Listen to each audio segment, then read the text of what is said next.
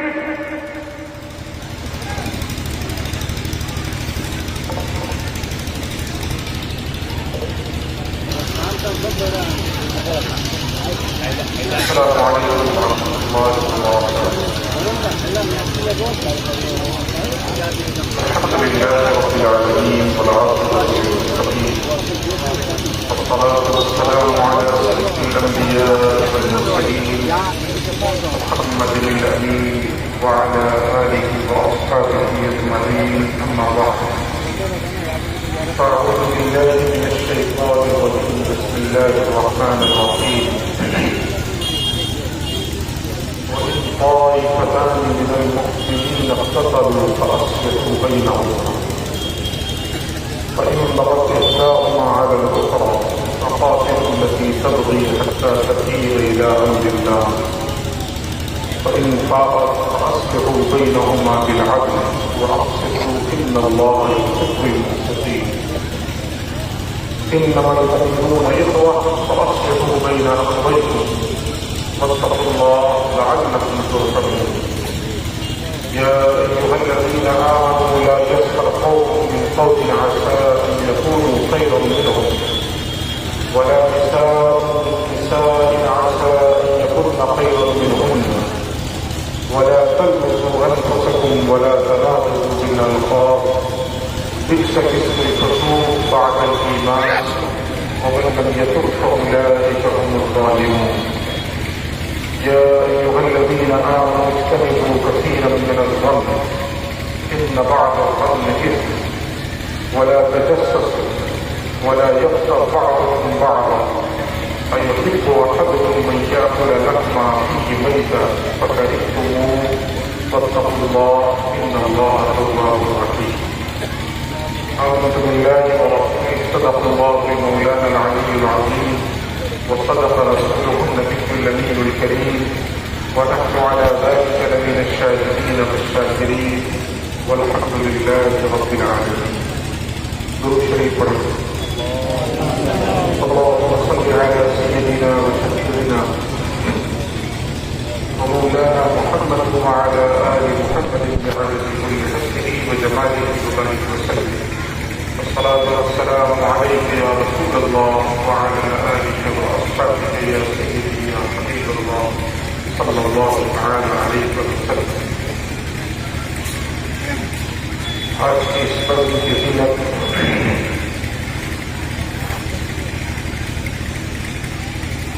مشائخ خانقاہ مجید کی روحانی وراثتوں کے امیر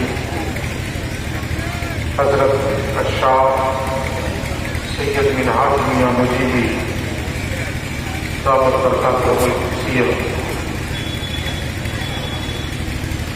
ان کی اجازت سے میں چند لمحے آپ سے گفتگو کی سعادتیں حاصل کروں گا۔ انتہائی منکسر المزاج شخصیت ہے، انتہائی متوازن، جو ہمارے مشائخ کی پہچان رہی ہے، جو ہمارے مشائخ کی صفات رہی، جس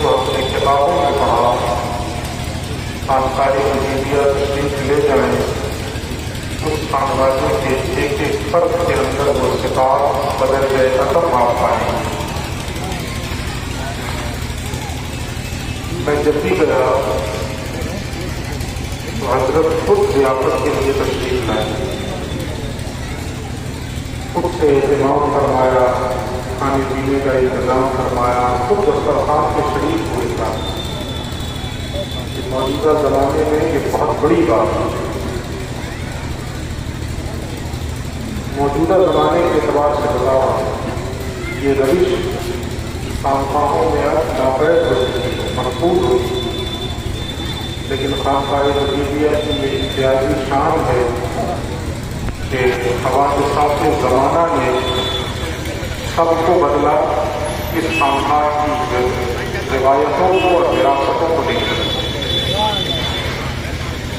اپنی اسی روایت پر آج بھی یہ خانقاہ قائم ہے. اس روایت کی ابتدا حضرت پیر مجید قدس سرہ العزیز نے فرمائی.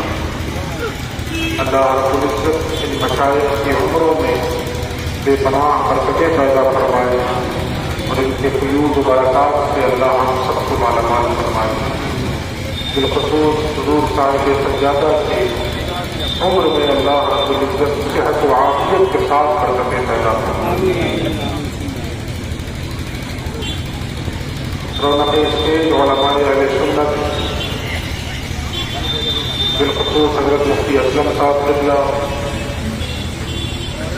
اور صاحب عرس حضرت اشراف علامہ و مولانا عبدالقیوم صاحب المعروف بڑے مولانا علی رضوان کے شہزادہ گرامی، ان کے علاوہ دیگر علماء، میں ان تمام کا ممنون کرم ہوں کہ آپ حضرات لوگ جیسے تقریر کو سننے کے لیے بیٹھے. میں معذرت کے ساتھ ایک چیز کی وضاحت کر دوں کہ پچھلے 6-7 روز سے مسلسل میں سردی، بخار اور کھانسی میں مبتلا اور مسلسل دواؤں کو چل رہا ہوں. آج بھی بڑی ہمت کر رہا ہوں. تو میں اس چیز کی وضاحت کر دوں کہ میں بہت ٹھہر کی گفتگو کروں گا.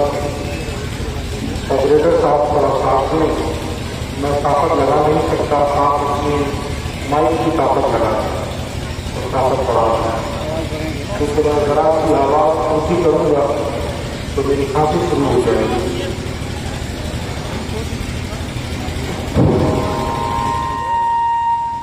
آواز زیادہ کر دیں اور اس کو وغیرہ ختم کر دیں، بالکل پلین کر دیں. آواز بالکل سادہ آواز رکھیں.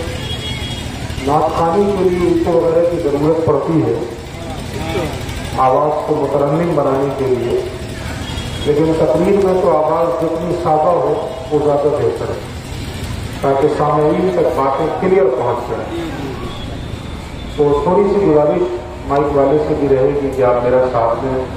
میں کیونکہ قوت نہیں لگا سکتا ہوں، کھانسی شروع ہو جائے گی اور پھر ایک بار شروع ہوئی تو بولنا مشکل ہو جائے گا. آپ ذرا دعا فرما دیں. حضور سید صاحب قبلہ سے عریضہ ہے کہ آپ بھی دعا فرما دیں کہ اللہ صحت و تندرستی عطا فرمائے. ایک تو میں اپنے پیروں کی وجہ سے دائمی مریض ہو چکا ہوں اور اوپر سے یہ الگ سلسلہ ہے پچھلے 1 ہفتے سے. دعا فرمائے اللہ ان مشائخ کے صدقے اور صاحب عرس کے صدقے اللہ رب العزت ہر مرض سے اور ہر بیماری سے نجات عطا فرمائے.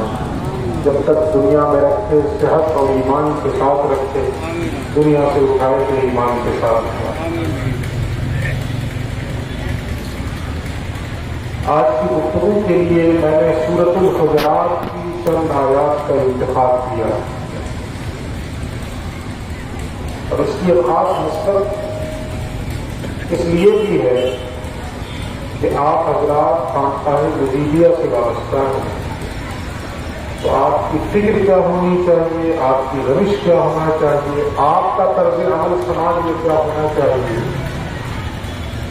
اس صورت کی ان آیات کی روشنی میں اسے بھی ہم آپ کے سامنے رکھنے کی کوشش کریں گے اور یہ بھی سمجھ لیں آپ کہ سورۃ الحجرات اخلاقی نقطۂ نظر سے، morality کے اعتبار سے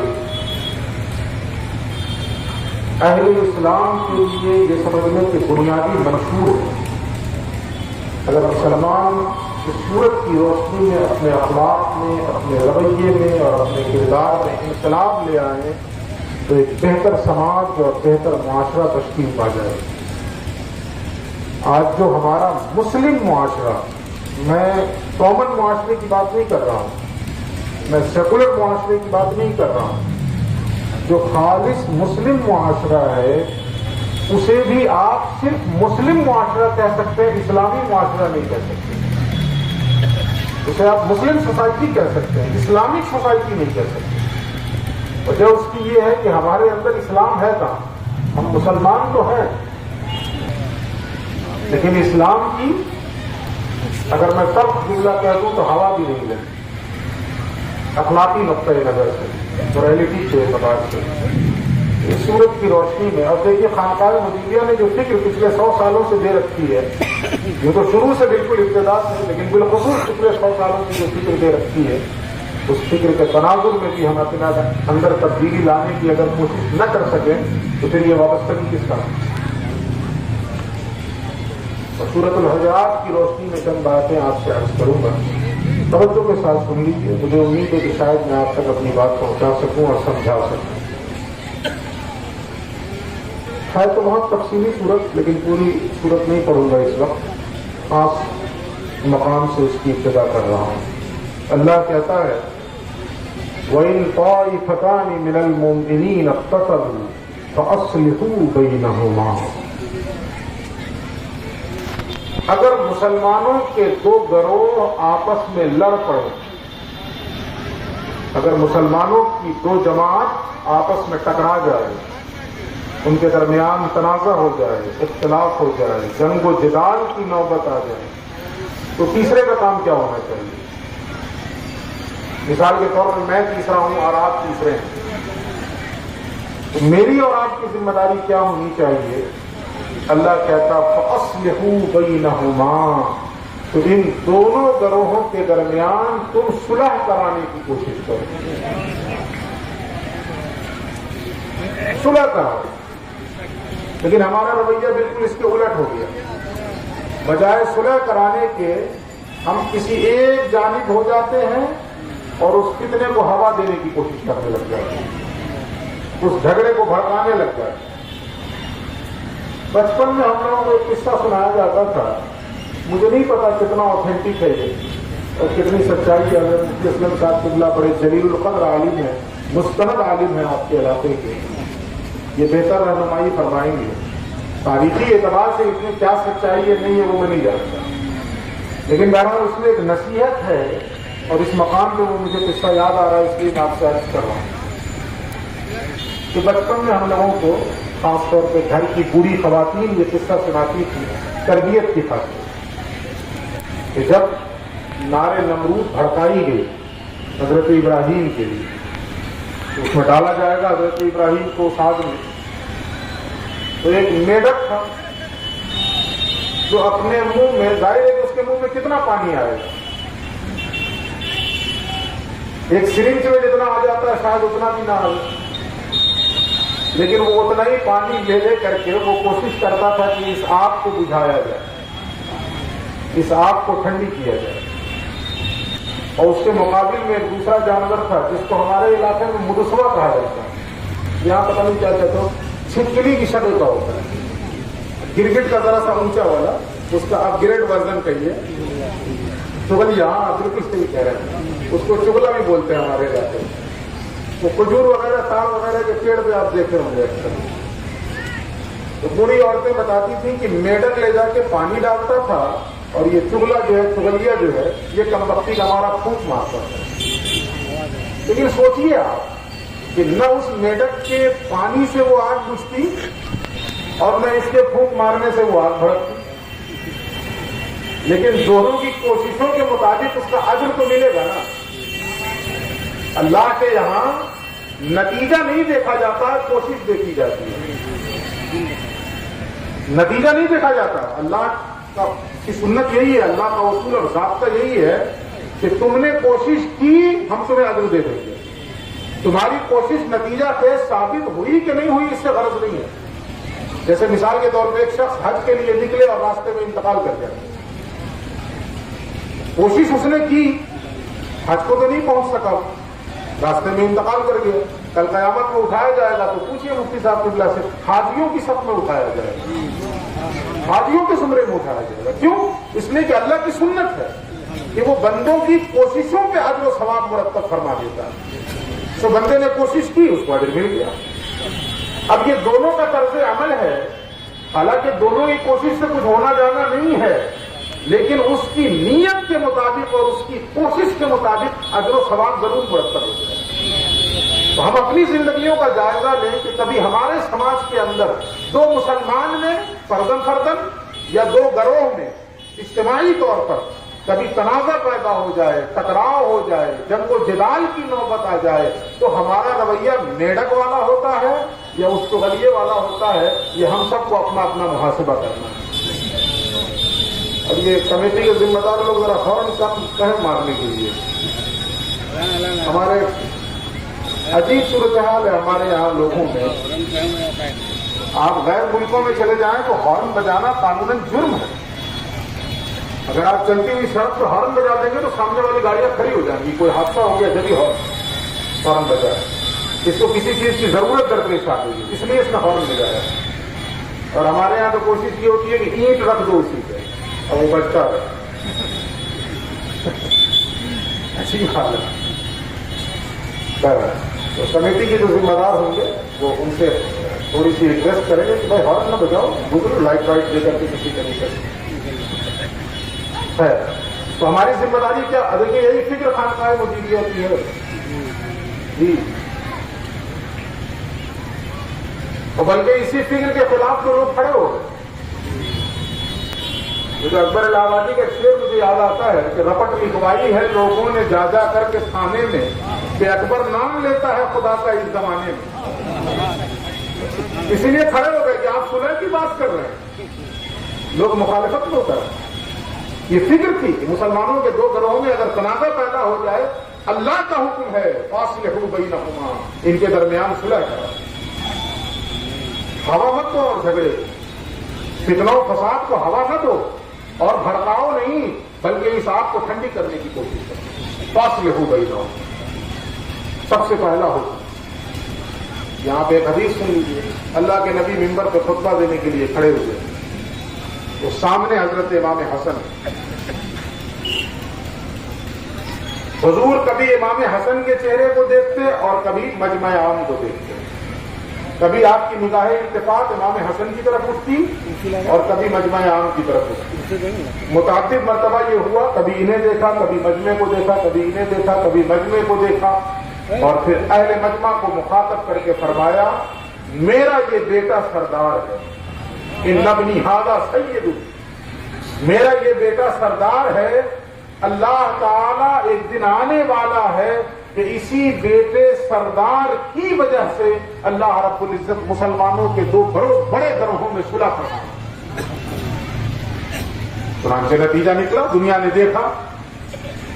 ایک دور ایسا بھی آیا کہ مسلمانوں کے دو گروہوں میں جب انتشار ہوا اور تنازع ہوا، جنگ و جدال کی نوبت آئی، اس میں حضور کے ارشاد کے مطابق اور اس بشارت کے مطابق امام حسن نے بڑھ کے صلح کروائی.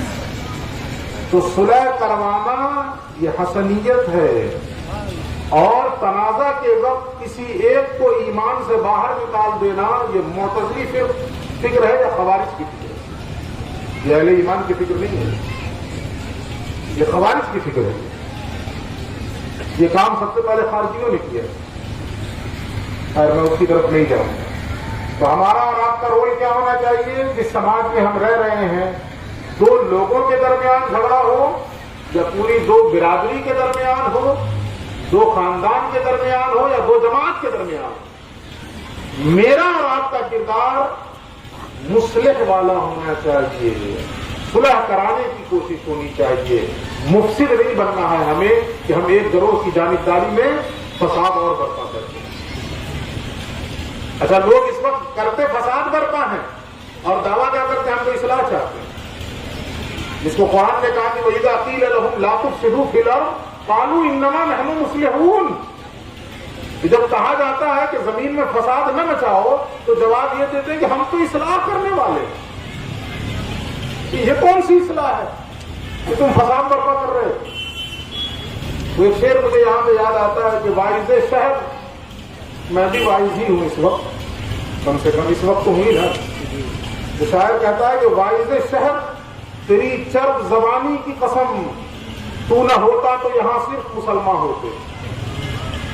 یہ صرف تیری چرب زبانی ہی ہے کہ یہاں مسلمان نہ رہے، کچھ اور ہو گئے لوگ، مسلمان نہ رہے۔ کاش کہ ہم مسلمان ہوتے اور کچھ بھی نہ ہوتے تو آج نقشہ ہی کچھ اور ہوتا، لیکن ہم سب کچھ ہوئے، مسلمان نہ ہوئے۔ مجھے اقبال نے کہا نا کہ تو سید بھی ہو، مرزا بھی ہو، افغان بھی ہو، تم سبھی کچھ ہو، بتاؤ تو مسلمان بھی ہو۔ ہمارا رویہ فاصلے ہو بینہما، ان دونوں گروہوں کے درمیان صلح کرنا۔ اس کے بعد اللہ اور کیا کہتا ہے وہ بھی سنیے آپ۔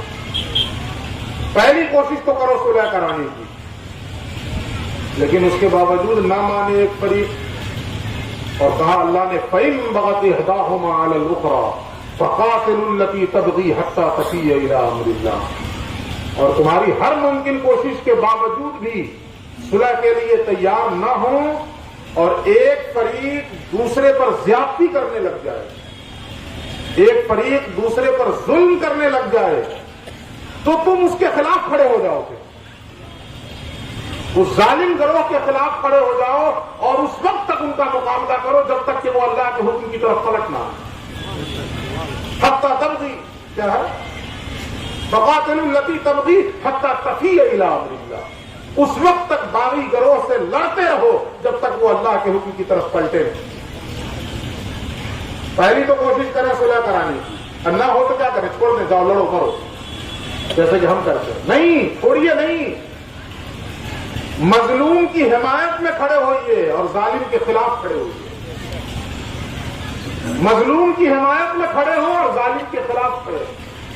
لیکن یہ بھی سمجھیے آپ، ظالم کے خلاف کھڑے ہو مگر نیت کیا ہو؟ اس وقت بھی نیت کیا ہو آپ کی؟